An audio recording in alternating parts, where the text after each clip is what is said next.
que passeria siti didrat, que el mer sueño de la humanidad nunca se cumplirá. Durante décadas hemos mirado al cielo, rojo de Marte, como si fuera nuestro próximo hogar.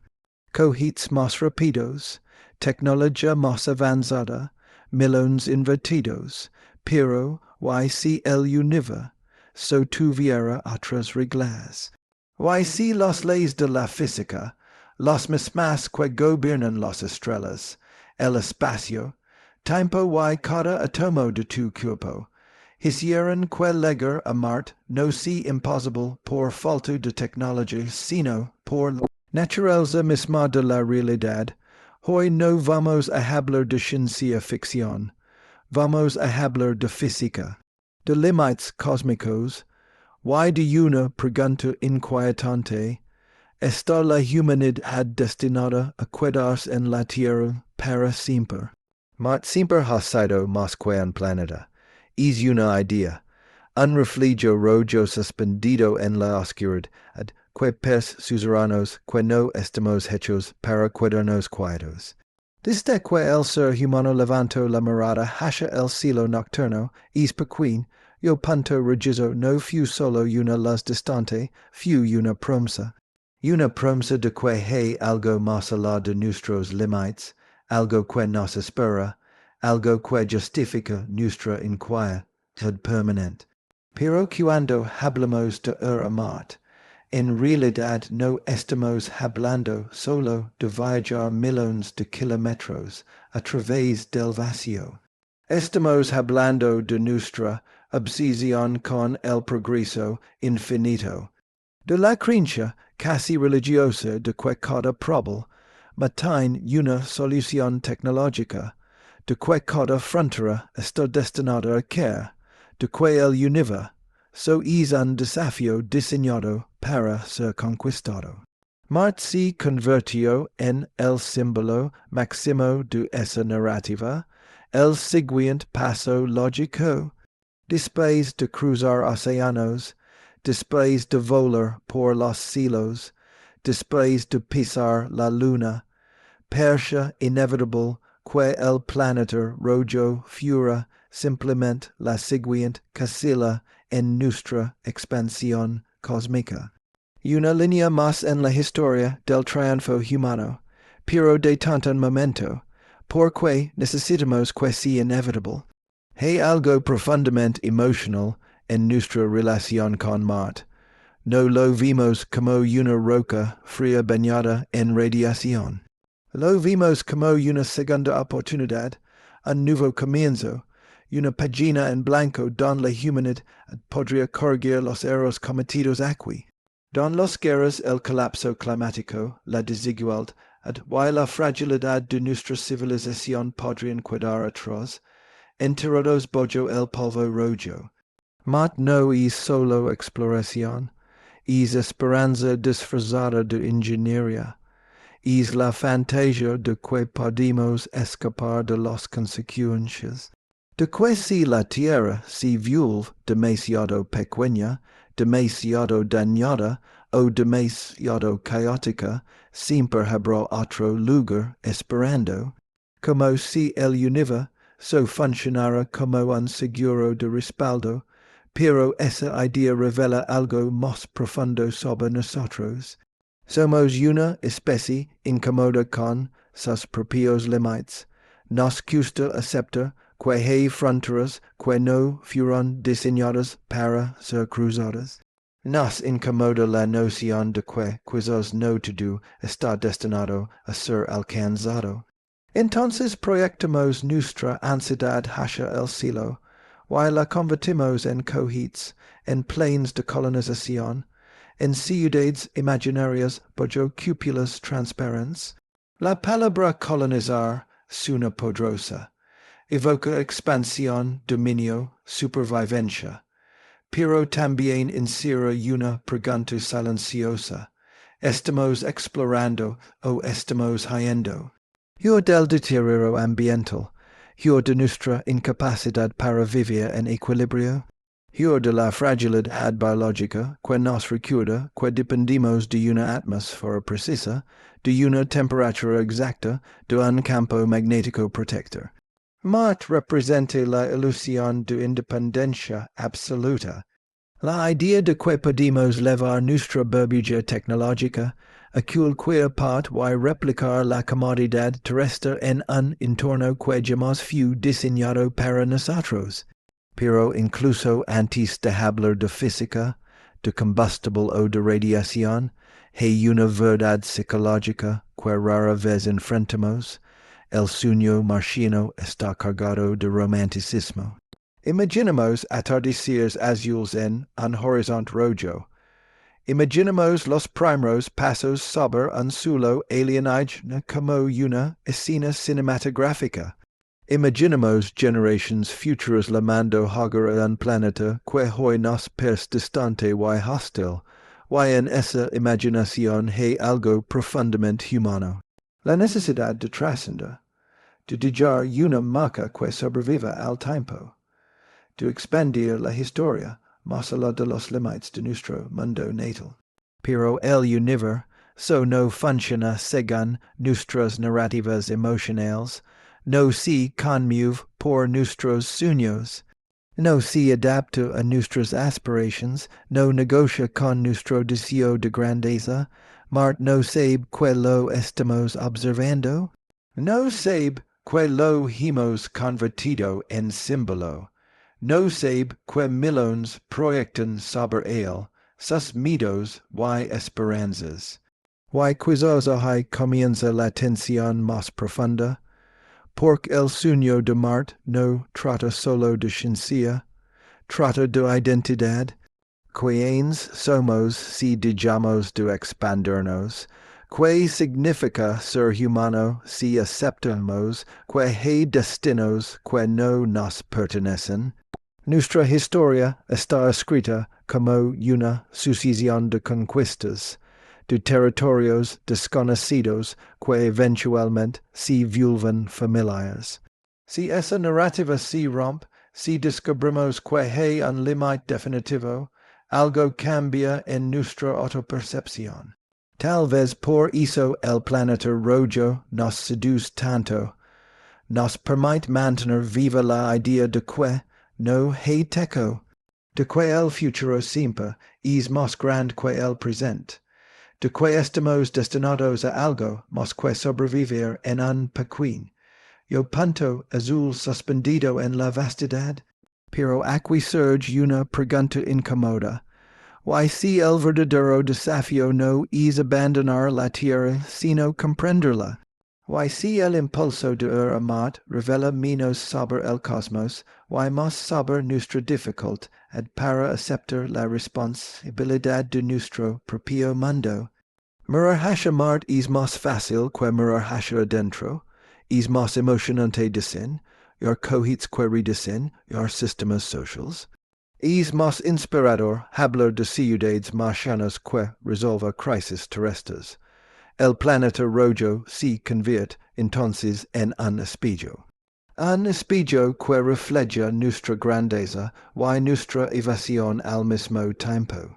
Porque en el fondo el sueño de Marte contiene dos fuerzas opuestas, la avalancha de explorar lo desconocido y el deseo silencioso de escapar de lo conocido. Y esa dualidad es la esencia de nuestra especie. Nos definimos por nuestra curiosidad, pero también por nuestra inquietud existencial. Buscamos nuevos horizontes no solo por descubrimiento, sino porque sentimos que quedarnos quietos es sinónimo de estancamiento. Como si la expansión fuera la única prueba de que seguimos vivos, Marte en su silencio rojo se convierte en el escenario perfecto para proyectar esa narrativa. Pero el universo no está obligado a cumplir nuestros símbolos.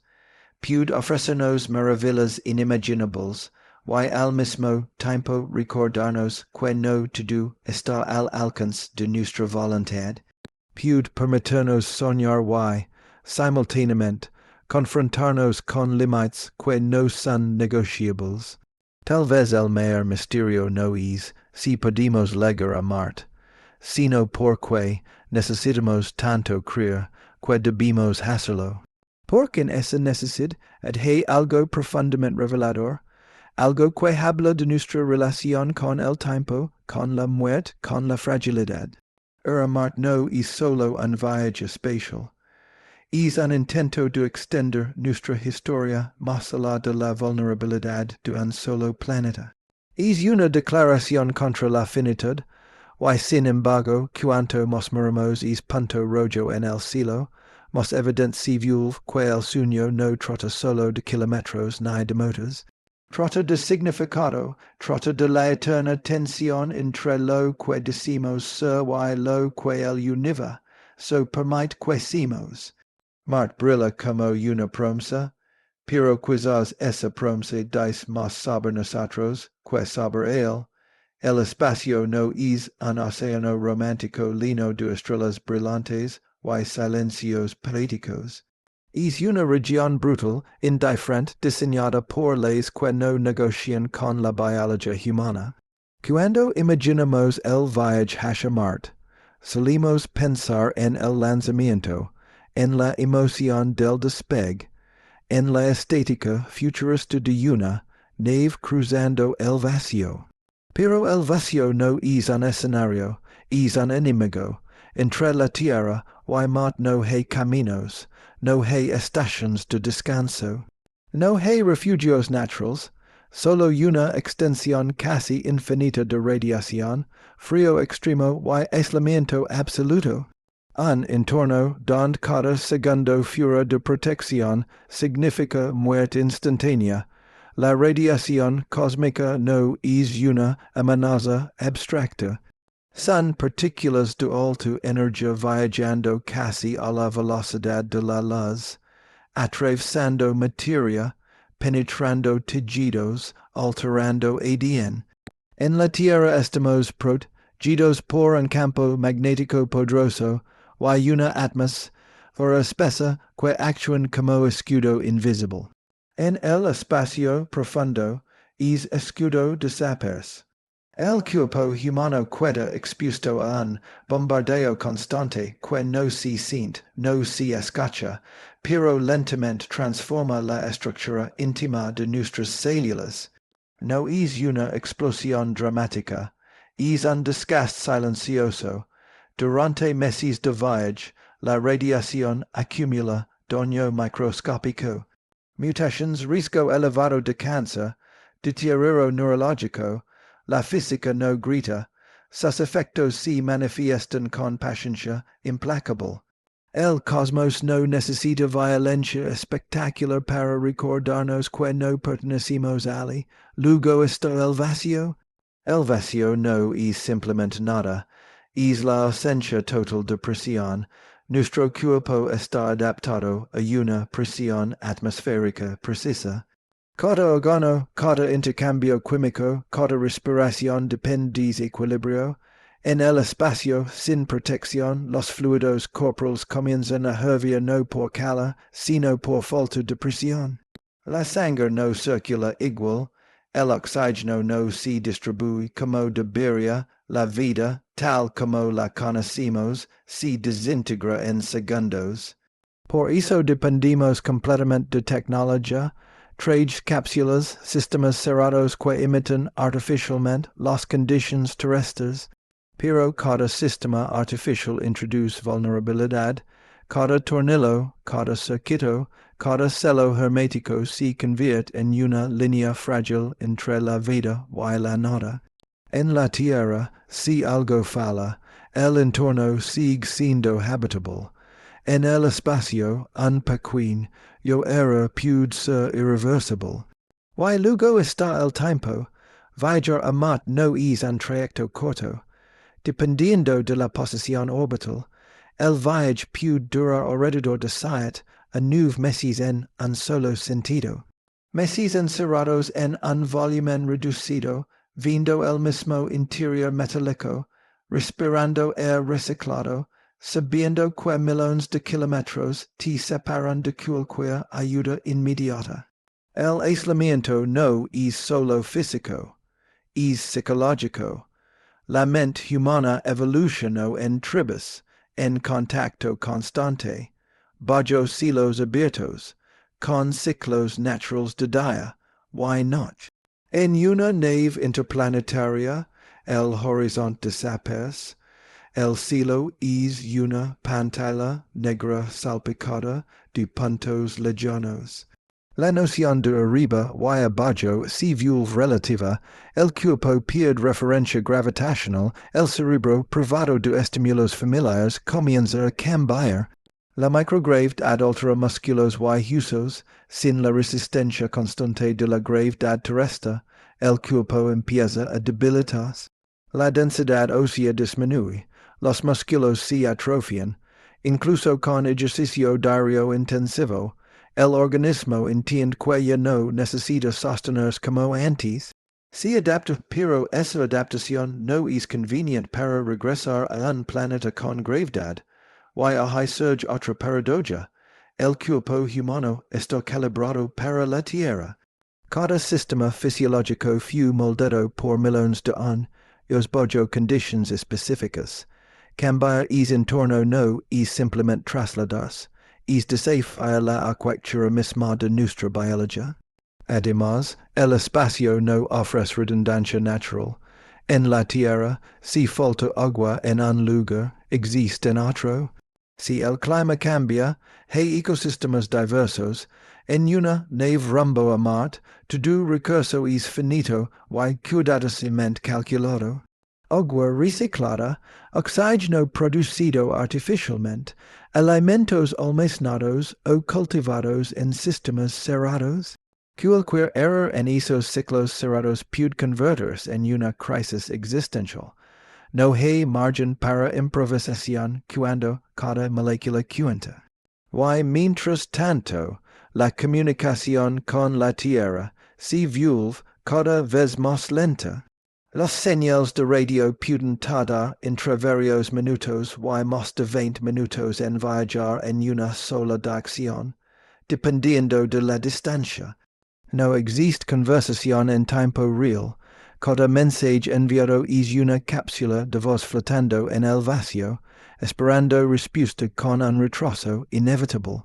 Eso cambia la psicología del apoyo. No puedes pedir ayuda inmediata. No puedes recibir instrucciones instantáneas en una emergencia crítica. La autonomía deja de ser una elección y se convierte en obligación. La crudeza del espacio no reside solo en sus condiciones físicas, sino en su indiferencia absoluta. No intenta matar activamente, simplemente no está diseñado para sostener. No hay air, no hay calor estable. No hay campo magnético protector. No hay ecosistemas listos para integrar. Incluso la superficie de Marte, una vez alcanzada, no ofrece alivio verdadero. La atmósfera marciana es extremadamente delgada, compuesta principalmente de dióxido de carbono, incapaz de sustentar respiración humana. Las temperaturas pueden descender a niveles extremos. Las tormentas de polvo pueden envolver el planeta entero, reduciendo visibilidad y afectando sistemas energéticos. Y sin un campo magnético global fuerte, la radiación sigue siendo una amenaza constante en la superficie. La distancia transforma cada dificultad en un problema amplificado. En la Tierra, la complejidad tecnológica se apoya en una red global de infraestructura. En Marte o en el trayecto hacia él, esa red se reduce a lo que levas contigo. No hay repuestos ilimitados. No hay cadenas de suministro inmediatas. Cada misión sería un equilibrio delicado entre precisión científica y resistencia humana. La crudeza del espacio revela una verdad incómoda. Nuestra especie no está diseñada para ese entorno. Podemos adaptarnos mediante tecnología si podemos construir refugios, escudos, sistemas de soporte vital. Pero cada capa de protección es una confusión. implicita de que dependimos de conditions extremamente específicas para sobrevivir. El universo es vasto, pero no hospitalario. Y cuanto más entendimos sus leyes, más evidenciable que la aventura interplanetaria no es una extensión natural de nuestra existencia, sino un desafío radical contra el entorno que nos dio origen. No se trata solo de Valencia, se trata de reconocer que el espacio no es una frontera esperando ser domesticada, sino una realidad física que exige respeto absoluto. Cada kilómetro hashamat es un recordatorio de que estamos abandonando la única cuna que moldeó nuestra biología y nuestra mente. La crudeza del espacio no es dramática en el sentido humano, no tiene intención, no tiene narrativa. Es simplemente la manifestación pura de leyes físicas operando sin consideración por nuestros sueños. Y enfrentarse a esa realidad requiere algo más que entusiasmo tecnológico. Requiere aceptar que fuera de la delgada capa azul que rodea nuestro planeta, la vida no es la norma. Es la excepción.